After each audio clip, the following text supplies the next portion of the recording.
Wargaming have released the most recent update for World of Tanks console, and today's video is covering everything that you need to know about this new update and what sort of things have come along with it. Now, for those of you that like the Cold War game mode, you're going to be excited at one of the new premium tech tree tank additions being the Leopard Vt2. However, if you're a World War II player, then you certainly will be excited to see some of the new tanks reforged that are coming into the game.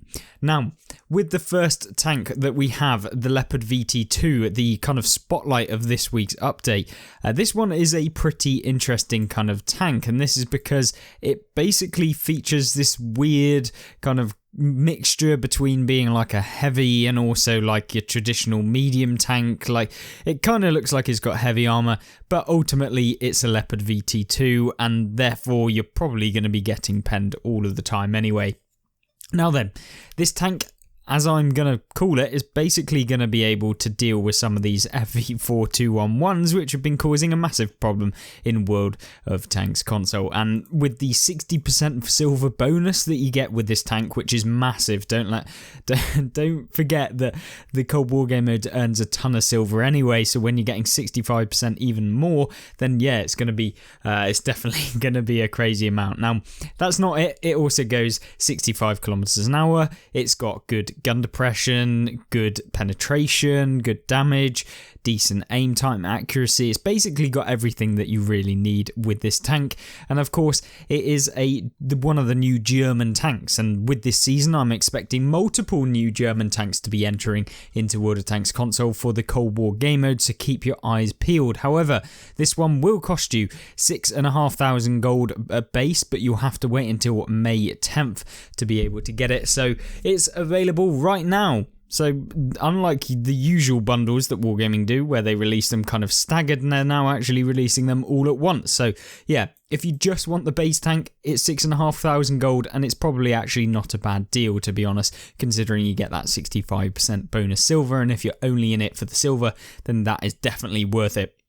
Then, of course, the bundles where you basically get a load of equipment and stuff that you may or may not want, and therefore you pay like an extravagant amount of gold to actually acquire it. But there you go, it's up to you. Of course, the XP boosters and Commander XP and premium time, whether that's worth the extra 2,700 gold is completely down to you and what you actually think. But there we go, the Leopard Vt2. Hopefully, let me know in the comment section down below what you actually think of this tank. Have you come up against it in the game? And if not, then let me know if you're going to be purchasing it yourself to try it out. As a kind of side note, there is also the addition of the Centennial Chieftain T95 59 being added to the premium tech tree on Cold War, so you'll be able to purchase it if you want, whenever you want, in the tanks tab in-game. Now, this is kind of interesting. This is where the World War II content comes into World of Tanks this week, and this is the new contracts for the Plague Bringer and Sharpshooter mercenary tanks that are in World of Tanks, and this is the Tier 6 and Tier 9. Now, the Sharpshooter is a definite kind of decent tank to go towards if you've completed both the machine, if you've completed the chisel, all of the operations that we got on right now, the tusk, etc. This one is something that I would recommend. And if you actually want to check out in detail what this tank is actually like in terms of armor model, that sort of stuff, statistics, then check out previous news video that I will leave a link to at the end of this one. But yeah, definitely worth having a look at. But essentially, you definitely want to get your hands on the Sharpshooter. It's not overpowered. It's not like stupidly bad. It's just a very decent tank that you can take advantage of. Now then, the kind of interesting thing for me, at least for a World War II player and someone that doesn't want to spend money on premium tanks or grinding their way through a load of mercenary tanks, then you have the Tanks Reforged event for the on-track US medium tanks. Now, let's actually have a look at this in detail. So, Wargaming's article here is looking at the M48A5 pattern line, and this includes 3 tanks, I think, off the top of my head. And these actually see that you can now have things like the T20 getting buffed. Now, the T20 is a pretty decent tank that I think is very underrated. But ultimately, Wargaming have buffed the 76mm guns on this tank to make them just a little bit more accurate, a little bit better aim time, and therefore you'll be able to perform slightly better. Even the 105 and the 90mm on this have also got improvements to accuracy, which, to be honest with you, is not really a problem anymore. And considering now you have dispersion reductions, meaning that you can fire on the move easier, so you'll be able to actually hit on the move more, and you'll also have a much easier time when you're rotating your tank to be able to maintain your accuracy. So this is something really, really good. That's what dispersion basically is. It's about when you move your tank's turret or move your hull, depending on what is actually the dispersion value that you're looking at. So the T20 is definitely looking quite nice, and I'm sure that we'll do a video on each of these tanks that have been buffed to have a look at whether or not they really are something that you should be going towards. But nonetheless, the second tank, the Tier 8 M26 Pershing, is definitely a tank that I think is very underrated already within the game, let alone with these buffs that it's getting. Now, you're seeing that actually they're making the stock grind slightly better, which means that the 90mm now becomes the stock gun, so you also get that. And also you get the turret one, and mounted by default, the mantler has been improved from 114mm to 152, so you don't just get penned through the mantler all of the time in the Pershing anymore.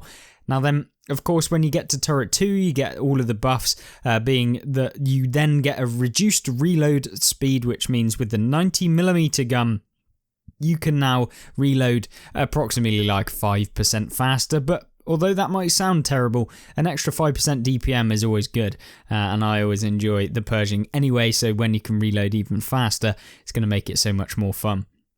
And then, of course, you've got the chassis having its terrain resistances reduced, but only on soft terrain, I believe, which means that it can actually move faster in the game along those, or maintain speed and kind of speed across that soft terrain like grass and dirt and rubble or whatever it might be. Then, of course, the level progression, unlock orders and values as well, so they're now kind of changed as well. Then we have the Tier 9, the M26 pattern, which is quite possibly a really, really, really good tank to actually play. Now, what they've done with this tank is that they've said it was basically a little bit too strong with the 105mm, and so they've actually increased the reload. So now you will have to kind of choose between either you have the 90mm or you go with the 105, and the 90mm has actually got a reload buff, whereas that 105 has got that reload nerf. So essentially pick between these two. Do you think you're going to be better off going with the 90 or still the 105, where you're dealing 390 alpha damage per shot, which is something that, or 320 maybe, which I think is probably still the one I'd go with, even with the reduction in reload. But ultimately, yeah, I think it's a very, very good tank. I'm looking forward to jumping in all of these tanks to give them a go, and yeah, I'm looking forward to it. And then they've basically said that the Tier 10 M40 A5 pattern, currently the tank is doing well in all areas across all skill levels, fulfilling the jack of all trades role and leading it to be successful in the battle. Due to this, there are no adjustments for this tank. So that's the M40 A5 pattern. It's basically been left alone. And then we have the premium vehicles that are also getting buffs, similar to that of the T20, the Pershing and the pattern. They'll all be getting kind of buffs to either penetration, some of the armor models. So the T95 E2, we raise the penetration to the same levels as the Freedom, which makes it a little bit better. And then you've also got the Cupola getting buffed as well. Then you've got the Vengeance T25, which are all getting penetration buffs, speed slightly higher as well, which means that you can get up to top speed much quicker, and so a little bit more nimble, better dispersion during movement and rotation of your chassis, which is nice, so you'll be more accurate and also faster. And then the M46 pattern Korea, which is the Tier 8 premium version of the pattern, that's also got buffs to penetration, shell velocity, reduced the reload speed, which means you got better DPM, and of course that's the same for both the Deathstalker and the M46 pattern Korea. So looking forward to those.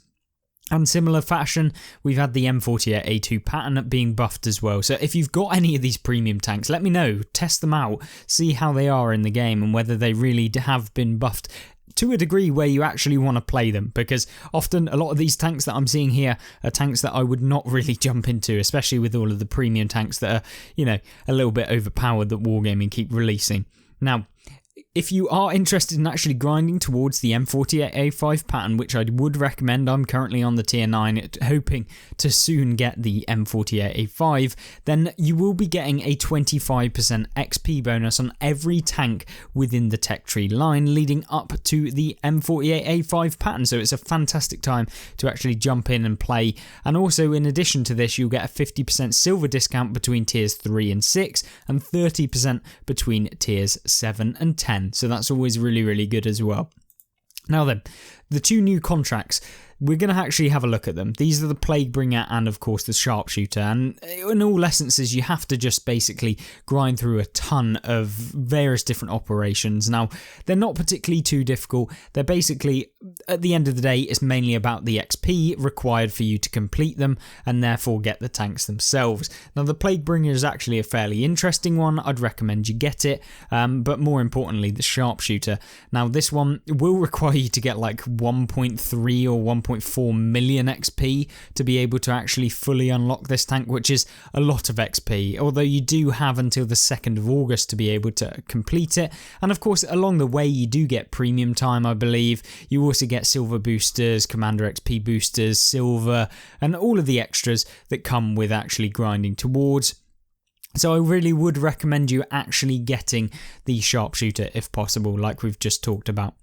Now then, that's completely not it for the World War II and also Cold War. So this is available for both. There are the boot camp missions that are available now in World of Tanks, and these include the basically a way of getting a top secret keycard and also a way of getting a premium tank for free, which is of course the Jackal M4A1 A4 FL10 even. So this is the tier 7 medium tank that is, by all intents and purposes, pretty mediocre, but there we go, it's a free tank, and essentially in order to actually complete it you have to do a variety of different missions related to heavy tanks and stuff like that. So how do we actually do it? In particular, you have to complete victories, so obviously by the name, win battles in World of Tanks.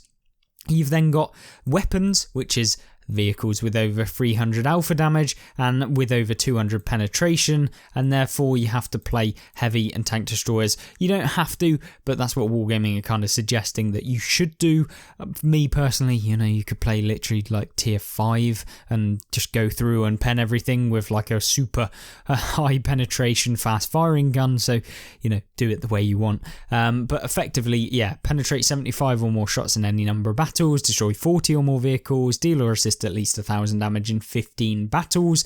And yeah, it's going to be really easy. It's just a case of like grinding enough, like playing enough of the game, and then you get mobility, destroy tracks of 2 or more different tanks in a battle 20 times. That's where tracking and actually going for damage is really, really good and beneficial, and you can actually use that in your gameplay and learn how to do this properly. Maybe I'll do a video on that. But boot camp survival, that comes with basically blocking damage and also deal damage equal to at least 50% of your health.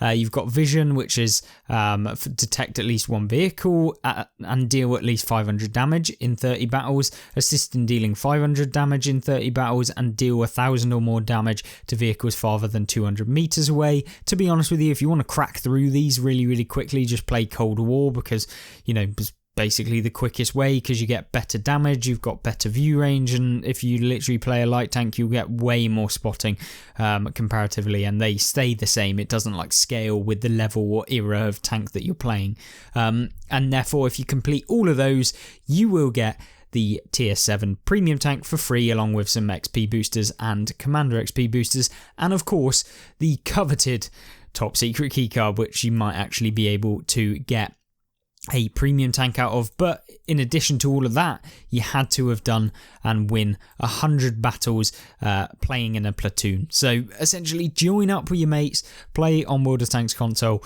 win 100 battles, and you'll get a top secret keycard, probably worth at least 400 gold within the game. So it will get you some gold and potential of 10%, well, 10% chance of actually getting a premium tank. And of course, when you're playing in any platoons for the next month and a bit, you'll actually get 5% bonus to your silver, vehicle XP and commander XP at the end of each battle, which is always really, really nice and definitely a bonus added on. But essentially that is the bootcamp operations and stuff like that. We've also got the Heavy Tank Mastery Challenge for week 3, where you just have to place in the top 7 XP earners on your team in 30 battles. Therefore, you'll get 1 day of premium, 1 million silver, and a Heavy Tank Mastery emblem. You've also got the T23 E3 Challenge Week 2, where you can get the TS7 premium tank for free as well. So this is another one, a really, really good one as well, where you basically have to just complete a load of challenges. One of them's deal 40,000 or more damage in any number of battles. One of them's deal and assist in 1,000 damage 15 times, and one's win 5 battles. You've then got the special sales, which we'll get into. Nothing too major on terms of the monthly deal, but we have, of course, got the special sales. One of them being something that I really love, and that is the Excalibur. This is the only 100% Marks of Excellence tank I've actually got that I've done since actually the marks came out, just because I wanted to. This is one of my favourite tanks in the game. The tier 6 Excalibur, golden marks, and of course the SU-85I, which is a really good one as well. 3,250 gold. Is the Excalibur broken? Is the SU-85I broken? No, maybe not broken, but they definitely can be competitive in the right hands. But for a new player, probably wouldn't want to get either of those, to be honest with you. Spotting leaders, you can get the Type 62 light tank and also the recently buffed AMX Chaffee light tank as well for 4,600, which is a decent price. Mercenary Vanguard, the Beach Party and the Brick. I'd avoid both of these, especially for 12,850 gold. You got the weekly deal for the broken T3488 medium tank, which is really good. And then, of course, a 1.5 times silver boosters. You can get 20 of them for 870 gold. Make of that what you will. And then the personal offers for everyone in the game is the T55A at 50% off, the T28 Concept at 50% off, and then the Icebreaker VK7501K at 50% off once again. And of course, let me know what you think of all of this different content, all of the World War II, all of the Cold War content, and yeah, leave those in the comment section down below. Of course, if you want to check out about the Leopard Vt2 and a little bit more about what this update was about, then make sure to actually check out the video on screen right now on the left. And of course, if you're interested in gameplay and tank reviews as well on this game, showcasing the best replays that I have in the game, then that is on the right hand side, and hopefully you can learn a thing or two, at least potentially. But there we go. I hope you have a fantastic rest of your day, and of course a fantastic rest of your week, and I'll see you there. Goodbye.